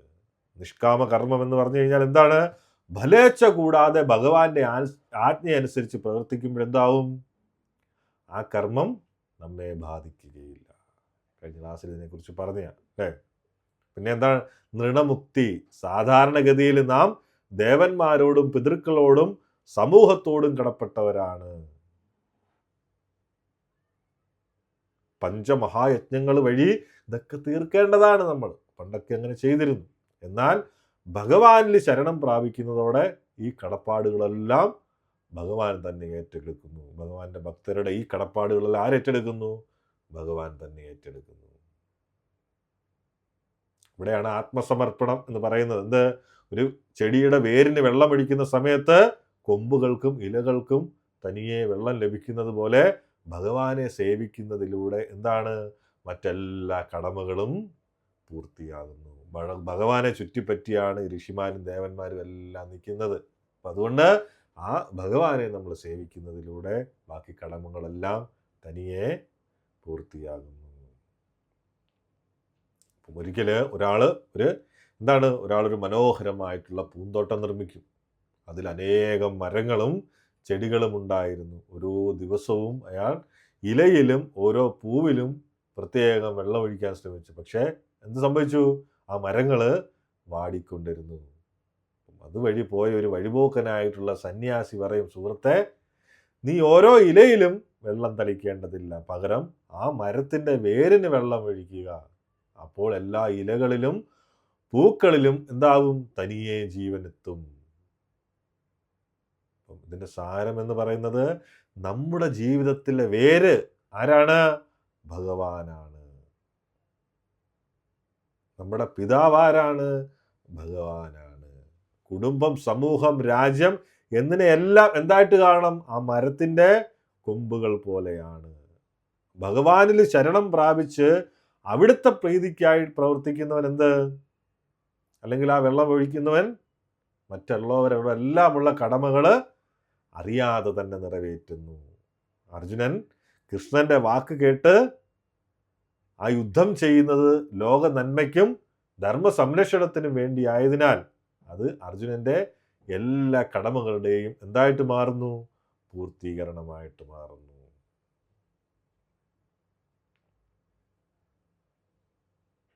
ഇനി നിഷ്കാമ കർമ്മത്തെക്കുറിച്ചാണ് അടുത്ത 39 മുതൽ 53 വരെയുള്ള ശ്ലോകങ്ങൾ. എന്താണ് നിഷ്കാമ കർമ്മയോഗം എന്ന് പറയുന്നത്? നിഷ്കാമ കർമ്മയോഗം ഫലത്തെക്കുറിച്ച് ചിന്തിക്കാതെ കടമകൾ ചെയ്യുക എന്നതാണ് ഇതിൻ്റെ അർത്ഥം. ഇനി 39 മുതൽ എത്ര വരെയാണ്? 53 വരെ. 39ാമത്തെ ശ്ലോകം നോക്കാം.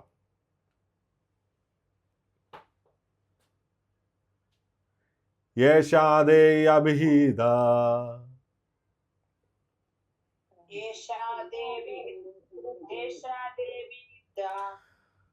സാംഖ്യേ ബുദ്ധിർയോഗേ ത്വിമാം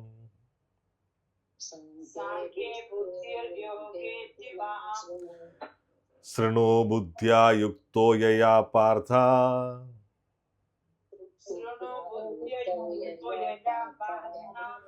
കർമ്മബന്ധം പ്രഹാസ്യസി.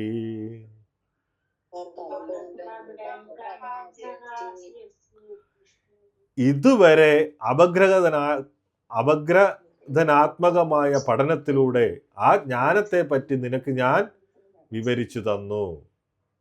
പിന്നെയോ ഫലാസക്തി ഇല്ലാത്ത കർമ്മം ചെയ്യുന്നതിനെ പറ്റി ഇനി പറയുന്നത് നീ കേൾക്കുക. ഇതുവരെ അപഗ്രഥനാത്മകമായ പഠനത്തിലൂടെ ആ ജ്ഞാനത്തെ പറ്റി നിനക്ക് ഞാൻ വിവരിച്ചു തന്നു. അപ്പം നല്ല രീതിയിൽ മനസ്സിലാക്കാൻ പറ്റിയ രീതിയിൽ എന്ത് നല്ലതുപോലെ പഠിപ്പിക്കുന്നതിലൂടെ ആ ജ്ഞാനത്തെ പറ്റി നിനക്ക് ഇതെല്ലാം ഞാൻ വിവരിച്ചു തന്നു. എങ്ങനെ ഒരു ധർമ്മം പാലിക്കാം, ഒരു വ്യക്തിയുടെ ധർമ്മം എന്താണ്, അതൊക്കെ ഞാൻ നിനക്ക് വിശദീകരിച്ചു തന്നു. ആ ഫലാസക്തി ഇല്ലാത്ത കർമ്മം ചെയ്യുന്നതിനെ പറ്റി ഇനി വിവരിക്കുന്നത് കേൾക്കൂ. അല്ലയോ പാർത്ഥ, ഇതറിഞ്ഞ് പ്രവർത്തിച്ചാൽ നിനക്ക് കർമ്മബന്ധങ്ങളിൽ നിന്ന് എന്താവാം? മുക്തനാവാം. ഭഗവത്ഗീതയിലെ ഏറ്റവും പ്രധാനപ്പെട്ട ആശയങ്ങളിൽ ഒന്നാണ് സാഖ്യവും ബുദ്ധിയോഗവും തമ്മിലുള്ള ബന്ധം. അപ്പം ആത്മാവിനെ കുറിച്ചുള്ള വിശകലനാത്മകമായിട്ടുള്ള പഠനമാണ് ഇവിടെ പറയുന്ന സാഖ്യം അല്ലെങ്കിൽ സാഖ്യയോഗം. ഇന്ദ്രിയ സുഖങ്ങൾക്ക് വേണ്ടി പ്രവർത്തിക്കുന്നതിന് പകരം ഭഗവാന്റെ പ്രീതിക്കായി പ്രവർത്തിക്കുന്നതാണ് ബുദ്ധിയോഗം അഥവാ ഭക്തിയോഗം. അപ്പം ഭഗവത്ഗീതയിലും ശ്രീമദ് ഭാഗവതത്തിലും പ്രതിപാദിക്കുന്ന യഥാർത്ഥ സാഖ്യയോഗവും പിന്നീട് നിരീശ്വരവാദികൾ പ്രചരിപ്പിച്ച സാഖ്യവും തമ്മിൽ ഒരുപാട് വ്യത്യാസങ്ങളുണ്ട്. കാരണം പലപ്പോഴും എല്ലാ ജനങ്ങളും ഇത് രണ്ടും ഒന്നാണെന്ന് തെറ്റിദ്ധരിക്കാറുണ്ട്. ഇവ തമ്മിലുള്ള പ്രധാന വ്യത്യാസം പറഞ്ഞു തരാം. യഥാർത്ഥ സാഖ്യം ഇത് ഭഗവാൻ കൃഷ്ണന്റെ തന്നെ അവതാരമായ കപിലദേവന് ഉപദേശിച്ചതാണ്. അദ്ദേഹം തന്റെ മാതാവായ ആർക്കാണ്? ദേവഹൂതിക്കാണ് ഈ ജ്ഞാനം പകർന്നു നൽകിയത്. ഭാഗവതത്തില് 3-ാം സ്കന്ധത്തിൽ ഇതിനെപ്പറ്റി വിവരിക്കുന്നുണ്ട്. പിന്നെ നിരീശ്വരമായിട്ടുള്ള സാഖ്യം, ഇത് പിൽക്കാലത്ത് വന്ന മറ്റൊരു കപിലൻ, അത് ഭഗവാനുമായിട്ട് യാതൊരു ബന്ധമില്ലാത്ത കപിലൻ അവതരിപ്പിച്ചതാണ്. വേദവിരുദ്ധമായ അല്ലെങ്കിൽ ഈശ്വരനെ നിഷേധിക്കുന്ന ഭൗതികവാദപരമായിട്ടുള്ള ഒരു ദർശനമാണ്. യഥാർത്ഥ സാഖ്യത്തില് ഈശ്വരൻ അഥവാ പുരുഷൻ, ഭഗവാൻ ആണ് പ്രപഞ്ചത്തിന്റെ കേന്ദ്രബിന്ദു. പ്രകൃതിയെ ഭഗവാൻ വീക്ഷിക്കുമ്പോഴാണ് നടക്കുന്നത്? സൃഷ്ടി നടക്കുന്നതെന്ന് ഇത് പഠിപ്പിക്കുന്നു. ഭക്തിയോഗത്തില് അധിഷ്ഠിതമാണ്. നിരീശ്വര സാഖ്യം ഈശ്വരന്റെ അസ്തിത്വത്തെ അംഗീകരിക്കുന്നില്ല, ഈശ്വരനെ അംഗീകരിക്കുന്നില്ല. അതിൽ പ്രകൃതിയും ആത്മാവും തമ്മിലുള്ള ബന്ധത്തിലൂടെ സ്വയം സൃഷ്ടി നടക്കുന്നു എന്നാണ് ഇവരുടെ വാദം. ഇവിടെ ആത്മാവിനെ ഭഗവാനിൽ നിന്ന് വേർപെട്ട ഒന്നായിട്ടല്ല, മറിച്ച് സ്വതന്ത്രമായ ഒന്നായിട്ടാണ് കാണുന്നത്.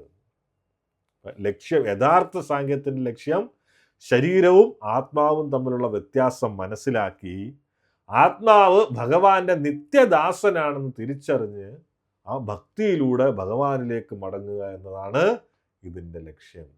മറിച്ച് നിരീശ്വര സാഖ്യത്തിൻ്റെയോ പ്രകൃതിയിൽ നിന്നുള്ള ആത്മാവിൻ്റെ വേർതിരിയൽ മാത്രമാണ് ഇവരുടെ ലക്ഷ്യം. ഭഗവാനുമായുള്ള പ്രേമപൂർവമായുള്ള ബന്ധത്തെക്കുറിച്ച് അവര് ഒന്നും തന്നെ പറയുന്നില്ല. യഥാർത്ഥ സാഖ്യം ഭഗവാനാണ് പരമപുരുഷൻ, നമ്മള് ജീവാത്മാക്കള് ഭഗവാന്റെ അംശമാണ്, പിന്നെ പ്രകൃതി ഭഗവാന്റെ ഊർജമാണ്. മറ്റവരെന്താണ് പറയുന്നത്? പ്രകൃതിയും പുരുഷനും സ്വതന്ത്രമാണെന്നും ഇവർ രണ്ടും ചേർന്നാണ് പ്രപഞ്ചം ഉണ്ടായതെന്നും അവർ വിശ്വസിക്കുന്നു. ഇതില് ഭഗവാന് സ്ഥാനമില്ല. ഇവിടെ ഭഗവത്ഗീതയില് ഭഗവാൻ അർജുനനോട് സംസാരിക്കുന്നത് യഥാർത്ഥ സാഖ്യത്തെക്കുറിച്ചാണ്.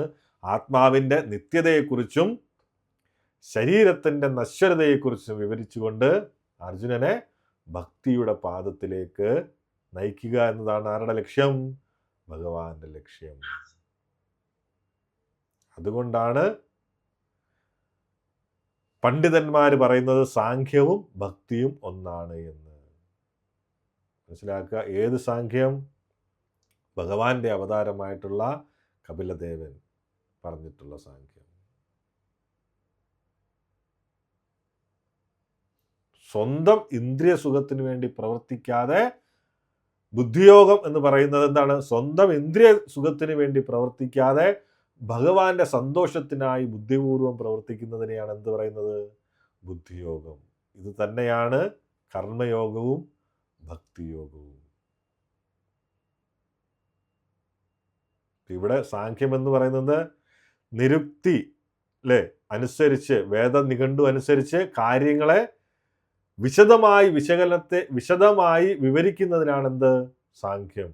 ഇവിടെ ശരീരം വേറെ ആത്മാവ് വേറെ എന്ന വിശകലനത്തെ ഇത് സൂചിപ്പിക്കുന്നു. നാം ഓരോരുത്തരും നിത്യമായ വ്യക്തിത്വമുള്ള ആത്മാക്കളാണെന്നും മരണം എന്നത് വസ്ത്രം മാറുന്നത് പോലെ ശരീരം മാറുന്നത് മാത്രമാണെന്നും ഇത് നമ്മെ പഠിപ്പിക്കുന്നു.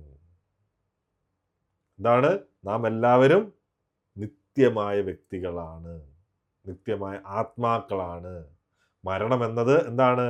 വസ്ത്രം മാറുന്നത് പോലെയാണ്, അല്ലെങ്കിൽ ശരീരം മാറുന്നത് ഒരു വസ്ത്രം മാറുന്നത് പോലെയാണ് എന്നും നമ്മളെ പഠിപ്പിക്കുന്നു. അപ്പം യഥാർത്ഥ ലക്ഷ്യം യുദ്ധം ചെയ്യില്ല എന്ന് പറഞ്ഞ് സ്വന്തം കുടുംബത്തോടുള്ള മമത കാരണമായിരുന്നു അർജുന യുദ്ധം ചെയ്യില്ല എന്ന് പറഞ്ഞു. എന്നാൽ ആത്മാവ് നിത്യമാണെന്ന് മനസ്സിലാക്കി, അതാണ് സാഖ്യം. ഭഗവാന്റെ ആജ്ഞ അനുസരിച്ച് പ്രവർത്തിക്കുന്നതാണ് എന്ത്? അത് ബുദ്ധി, യഥാർത്ഥ ധർമ്മമെന്ന് കൃഷ്ണൻ പഠിപ്പിക്കുന്നു.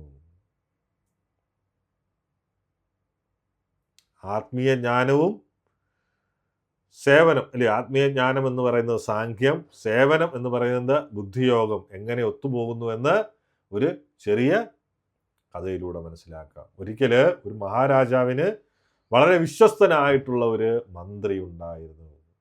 ആ രാജാവിന് മന്ത്രിയെ വലിയ വിശ്വാസവുമായിരുന്നു. എന്നാൽ മറ്റു കൊട്ടാര നിവാസികൾക്ക് എന്താണ്? ആ മന്ത്രിയോട് അസൂയ തോന്നി. മന്ത്രി എപ്പോഴും രാജാവിൻ്റെ കൂടെ നടക്കുന്നു അല്ലേ, എന്നാൽ പ്രത്യേകിച്ച് പണിയൊന്നും ചെയ്യുന്നില്ല എന്ന് അവർ പരാതിപ്പെടും. ഇതറിഞ്ഞ രാജാവ് എല്ലാവരെയും വിളിച്ചുകൂട്ടി ഒരു പരീക്ഷണം നടത്തും. ദൂരെയുള്ള ഒരു തടാകത്തിൽ ഒരു വലിയ താമരപ്പൂ വിരിഞ്ഞു നിൽക്കുന്നത് ചൂണ്ടിക്കാട്ടിയിട്ട് രാജാവ് പറയും, ആ പൂവ് എന്ത് വേണം? എനിക്ക് വേണം. ആരത് പറിച്ചു കൊണ്ടുവരും? എല്ലാവരും ഓടിപ്പോവും. പലരും ആ താമരപ്പൂ പറിച്ചെടുക്കാൻ നോക്കിയെങ്കിലും എന്താണ്? അതിലെ മുള്ളുകൾ കാരണം അവരുടെ എല്ലാം കൈമുറിയും. അടിക്കുള്ള മുള്ളുകൾ കാരണം. ചിലര് വെള്ളത്തിൽ വീണ് എല്ലാവരും പരാതികളുമായിട്ട് ഭഗവാന്റെ അടുക്കൽ ആ രാജാവിൻ്റെ അടുത്ത് തിരിച്ചെത്തും. അത് നമ്മളെ കൊണ്ട് പറ്റുന്ന കാര്യമല്ല, പ്രയാസമുള്ള കാര്യമാണ്. ചേറിലിറങ്ങാൻ വയ്യ, മുള്ളു കൊള്ളുന്നു. എന്നാൽ മന്ത്രി മാത്രം എന്ത്? ശാന്തനായി തടാകത്തിലേക്ക് പോയി ആ തടാകത്തിൽ ഇറങ്ങുന്നതിന് മുമ്പായിട്ട് എന്താണ്? അദ്ദേഹം ഒരു നിമിഷം ചിന്തിച്ചു, ഈ ശരീരം ആരുടേതാണ്? എൻ്റേതല്ല അല്ലേ, രാജാവിൻ്റേതാണ്. എൻ്റെ ബുദ്ധി രാജാവിനുള്ളതാണ്. ഈ സേവനം എന്ന് പറയുന്നത്, ഞാൻ ഈ പൂ പറിക്കാൻ പോകുന്ന സേവനം രാജാവിൻ്റെ സന്തോഷത്തിന് വേണ്ടിയിട്ടാണ്. അദ്ദേഹം വളരെ ശ്രദ്ധയോടെ മുള്ളു കൊള്ളാതെ ആ താമരപ്പൂ പറിച്ച് രാജാവിൻ്റെ മുന്നിലെത്തിച്ചു. ആ സമയം മറ്റുള്ളവരെല്ലാം ചോദിക്കുന്നത്, ഞങ്ങളെല്ലാം മുള്ളു കൊണ്ടു അല്ലേ, ഞങ്ങൾക്കെല്ലാം മുള്ളു കൊണ്ടു, നിനക്ക് എങ്ങനെ ഇത് സാധിച്ചു? മന്ത്രി പറയും, നിങ്ങൾ ആ പൂ പറിക്കാൻ പോയത് നിങ്ങൾക്കത് കിട്ടിയാൽ രാജാവ് സമ്മാനം നൽകുമെന്ന ചിന്തയിലാണ്. അതാണ് ഭൗതികമായ ആഗ്രഹം. എന്നാൽ ഞാൻ പോയത് രാജാവിൻ്റെ ആഗ്രഹം നിറവേറ്റാൻ മാത്രമാണ്. എൻ്റെ ശ്രദ്ധ മുഴുവൻ എവിടെയായിരുന്നു? രാജാവിൻ്റെ സന്തോഷത്തിലായിരുന്നു. എൻ്റെ ബുദ്ധി ശരിയായ വഴി എന്ത് എനിക്ക് കാണിച്ചു തന്നു. ഈ കഥയും ഭഗവത്ഗീതയും തമ്മിലുള്ള ബന്ധം എന്താ? സാഖ്യം. ഒന്ന് എന്താ? മന്ത്രിക്ക് തൻ്റെ ശരീരം രാജാവിൻ്റേതാണെന്ന ജ്ഞാനമുണ്ടായിരുന്നു. ഇവിടെയാണ് ശരീരവും ആത്മാവും തമ്മിലുള്ള തിരിച്ചറിവുണ്ടാകുന്നത്. പിന്നെ എന്താണ്? ബുദ്ധിയോഗം.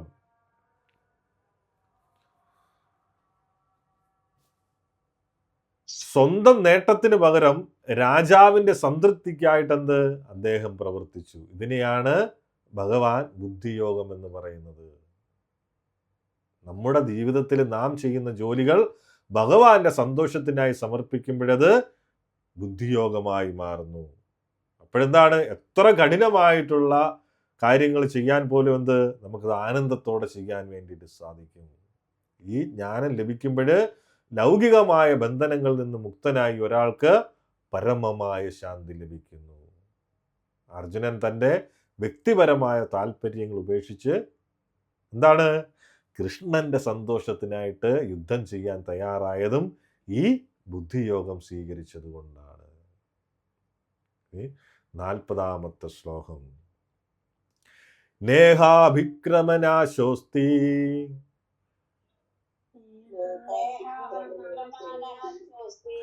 പ്രത്യവായോ ന വിദ്യതേ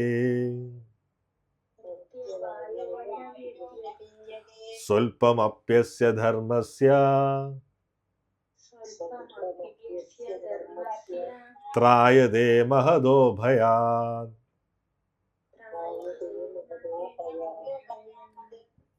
നഷ്ടമോ ലാഭമോ ഈ ഉദ്യമത്തിലില്ല. ഈ വഴിക്കുള്ള ചെറിയൊരു മുന്നേറ്റവും മഹാഭയങ്ങളിൽ നിന്ന് രക്ഷ നൽകുന്നു. ഈ ഭഗവാന്റെ ആജ്ഞ അനുസരിച്ച് പ്രവർത്തിക്കുന്നത് അതിലെന്താണ്? ലാഭമോ നഷ്ടമോ അതിലില്ല. ഈ വഴിക്കുള്ള ചെറിയ ഒരു മുന്നേറ്റം പോലും എന്താണ്? മഹാഭയങ്ങളിൽ നിന്നും രക്ഷ നൽകുന്നു എന്നാണ് ഭഗവാൻ പറയുന്നത്. നേരത്തെ നമ്മൾ അതെല്ലാം പറഞ്ഞു വന്നു.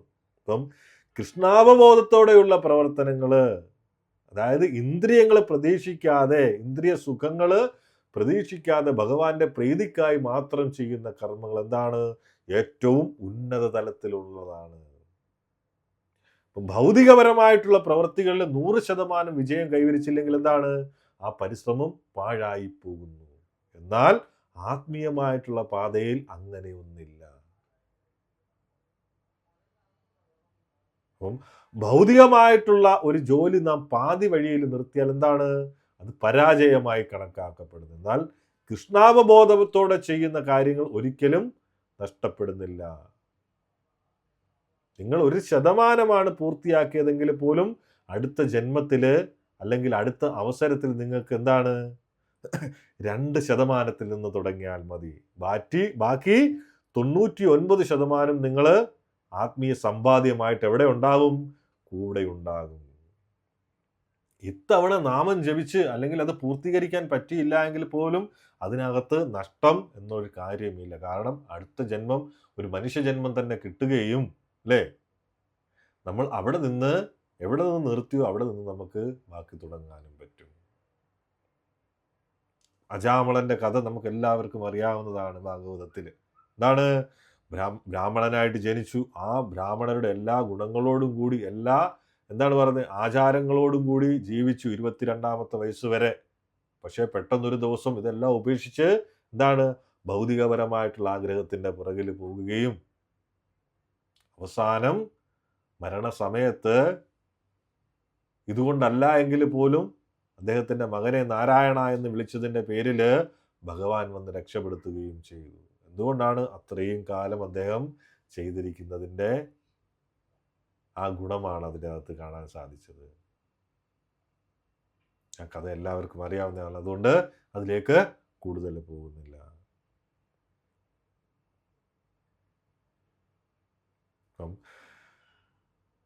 മരണസമയത്ത് ഭഗവാന്റെ നാമം ഉച്ചരിച്ചതിലൂടെ, അല്ലേ, ഭഗവാന്റെ കാരുണ്യത്താൽ ആര്?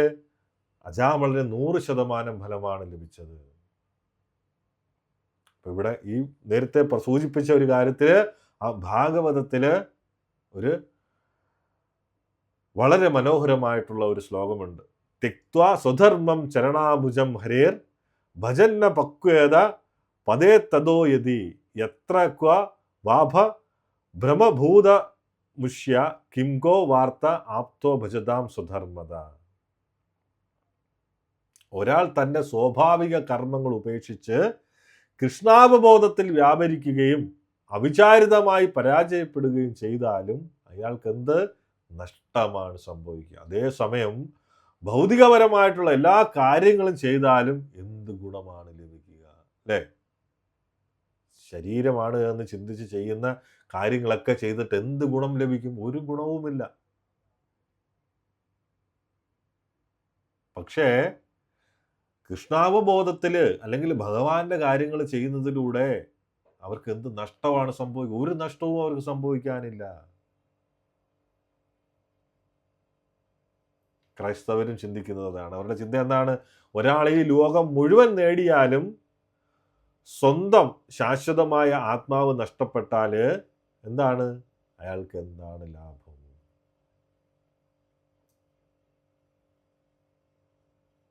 ഒരാൾ തൻ്റെ ലൗകികപരമായിട്ടുള്ള തൊഴിൽപരമായിട്ടുള്ള കടമകൾ ഉപേക്ഷിച്ച് കൃഷ്ണാവബോധത്തോടെ പ്രവർത്തിക്കുകയും എന്നാൽ ആ കർമ്മം പൂർത്തിയാക്കാൻ സാധിക്കാതെ പരാജയപ്പെടുകയും ചെയ്താൽ അയാൾക്ക് എന്ത് നഷ്ടമാണുള്ളത്? നേരെ മറിച്ച് ഒരാൾ തൻ്റെ ഭൗതികപരമായിട്ടുള്ള എല്ലാ പ്രവൃത്തികളും തികഞ്ഞ വിജയത്തോടെ പൂർത്തിയാക്കിയാൽ പോലും അയാൾക്ക് എന്ത് നേട്ടമാണുള്ളത്? ക്രിസ്തീയ വിശ്വാസപ്രകാരം പറയുന്നത് പോലെ ഒരാൾ ലോകം മുഴുവൻ നേടിയാലും സ്വന്തം ആത്മാവിനെ നഷ്ടപ്പെടുത്തിയാൽ അതുകൊണ്ട് എന്ത് പ്രയോജനം? ഇതിൽ നിന്ന് എന്താണ് മനസ്സിലാക്കേണ്ടത്?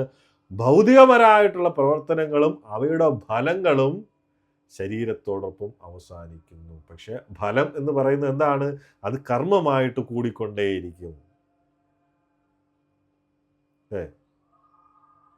പക്ഷേ എന്നാൽ കൃഷ്ണാവബോധത്തോടെയുള്ള കർമ്മങ്ങൾ ശരീരത്തിൻ്റെ നാശത്തിന് ശേഷവും ഒരാളെ വീണ്ടും കൃഷ്ണാവബോധത്തിലേക്ക് തന്നെ നയിക്കുന്നു എന്നാണ് പറയുന്നത്. പക്ഷെ മറ്റേ കർമ്മങ്ങൾ എന്ത് പറയും പറ്റും? നമ്മളെ നരകലോകങ്ങളിലേക്ക് എത്തിക്കും. അല്ലെങ്കിൽ പുണ്യം ചെയ്താൽ സ്വർഗം വരെ പോവും, വീണ്ടും തിരിച്ച് ആ പുണ്യത്തിന് ക്ഷീണം സംഭവിക്കുമ്പോഴേ വീണ്ടും താഴെ വരേണ്ടതായിട്ട് വരും. അപ്പം ഇത്തരത്തിൽ പ്രവർത്തിക്കുന്ന ഒരാൾക്ക് അടുത്ത ജന്മത്തിൽ ഒരു മനുഷ്യനായി ജനിക്കുമെന്ന് ഉറപ്പാണ്. കാരണം ഈ പൂർത്തീകരിക്കാൻ പറ്റാത്തവരുടെ കാര്യമാണ് പറയുന്നത്. പക്ഷെ അതനുസരിച്ച് ജീവിക്കുകയാണ് എങ്കിൽ എന്ത് പറ്റും? ഉറപ്പായിട്ടും ഗോലോകം അല്ലെങ്കിൽ വൈകുണ്ഠത്തിൽ പോകും. പക്ഷെ അത് പൂർത്തീകരിക്കാൻ പറ്റിയില്ല എങ്കിൽ അടുത്ത മനുഷ്യജന്മം കിട്ടും. പക്ഷെ ഇതൊന്നും ചെയ്യാത്തവരുടെ കാര്യം എങ്ങനെയാണ്?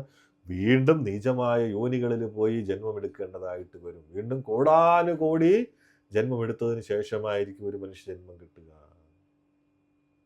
ഇത്തരം പ്രവർത്തിക്കുന്ന ഒരാൾക്ക് അടുത്ത ജന്മത്തിൽ ഒരു മനുഷ്യനായി ജനിക്കുമെന്ന് ഉറപ്പാണ്. ഒന്നുകിൽ ഉന്നത സംസ്കാരമുള്ള ഒരു ബ്രാഹ്മണ കുടുംബത്തിലോ അല്ലെങ്കിൽ ഐശ്വര്യമുള്ള ഒരു പ്രഭു കുടുംബത്തിലോ ജന്മമെടുക്കുക. ഇത് അയാൾക്ക് ആത്മീയമായ ഉന്നതിക്കായി വീണ്ടും അവസരം നൽകുന്നു. ഇതാണ് കൃഷ്ണാവബോധത്തോടെ ചെയ്യുന്ന കർമ്മങ്ങളുടെ സവിശേഷത. ഇതിൽ ശാശ്വതമായിട്ട് മനസ്സിലാക്കേണ്ടത് അല്ലെങ്കിൽ പ്രധാന ആശയങ്ങൾ എന്ന് പറയുന്നത് ശാശ്വതമായ ആസ്തി. ഭൗതിക സമ്പാദ്യം എന്ത്? ബാങ്ക് അക്കൗണ്ടുകൾ പോലെയാണ്. അത് മരണശേഷം മാറ്റാൻ കഴിയില്ല. എന്നാൽ ആത്മീയ സമ്പാദ്യം എന്താണ്?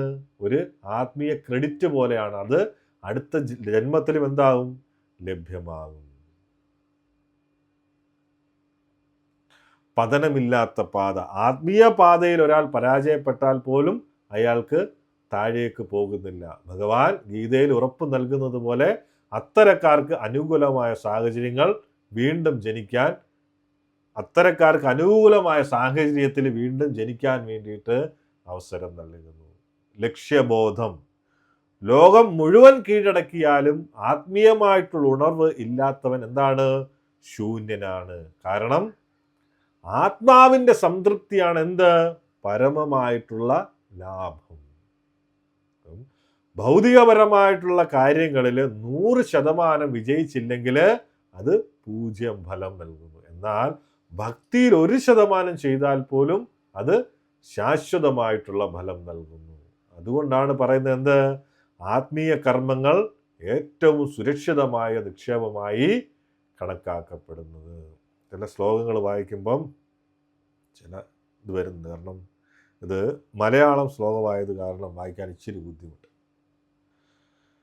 ഇംഗ്ലീഷാണ് എങ്കിൽ ആ ഒഴുക്കിൽ പോകും. മലയാളം വാക്കും സംസ്കൃതവും കൂടെ കൂടിക്കലരുന്നത് കൊണ്ട് വായിക്കാൻ ചെറിയൊരു ബുദ്ധിമുട്ടുണ്ടാകുന്നുണ്ട്. എനിവേ ഇത് മനസ്സിലാക്കിയിരിക്കുക. എന്ത്?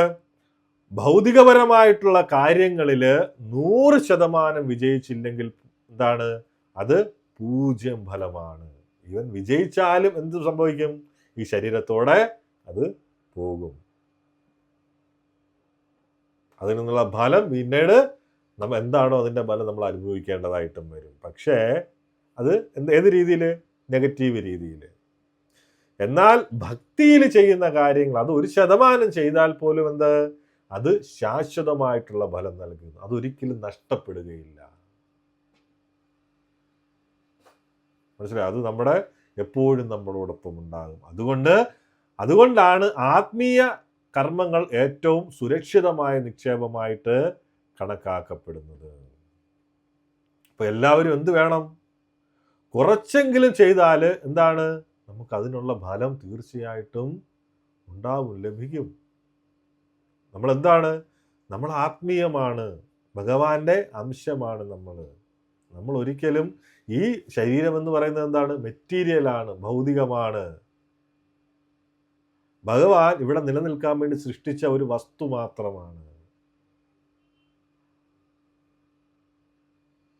അല്ലേ?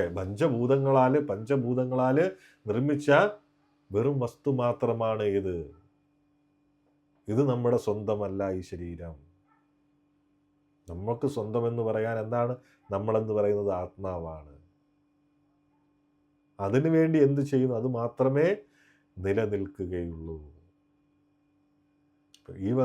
ഈ കാര്യങ്ങളൊക്കെ തന്നെ മനസ്സിലാക്കി വെച്ചേക്കുക. അപ്പം ഇതൊരു പഠനമാണ്. അത് അതിൻ്റേതായിട്ടുള്ള സീരിയസ്നെസ്സിൽ എല്ലാവരും ഉൾക്കൊള്ളുക. ഭഗവാൻ അർജുനനോട് പറയുന്നതൊക്കെ തന്നെ എന്തിനു വേണ്ടിയിട്ടാണ്? അത് നമ്മൾക്ക് വേണ്ടിയിട്ടാണ്, നമ്മളോട് ഉപദേശിക്കുന്നതാണ്. 60 വയസ്സിന് ശേഷവും 70 വയസ്സിന് ശേഷവും പഠിക്കാമെന്ന് കരുതിയിരിക്കരുത്. കാരണം നമ്മുടെ ധർമ്മം എന്ന് പറയുന്നത് ഇതനുസരിച്ച് ജീവിക്കുക എന്നുള്ളതാണ്. മറ്റൊന്നും നമ്മുടെ ധർമ്മമല്ല. ആഴ്ചയിൽ ഒരിക്കലോ മാസത്തിലൊരിക്കലോ അമ്പലത്തിലോ മറ്റെവിടെങ്കിലോ പോയതുകൊണ്ട് യാതൊരുവിധ കാര്യവുമില്ല. ഭഗവാനെ ചെന്ന് കാണാൻ ഭഗവാൻ പറയുന്നില്ല. വന്ന് എന്താണ് പൈസ തന്നിട്ട് പോകാൻ. ഭഗവാൻ പറയുന്നത് ധർമ്മം ആചരിക്കാനാണ്.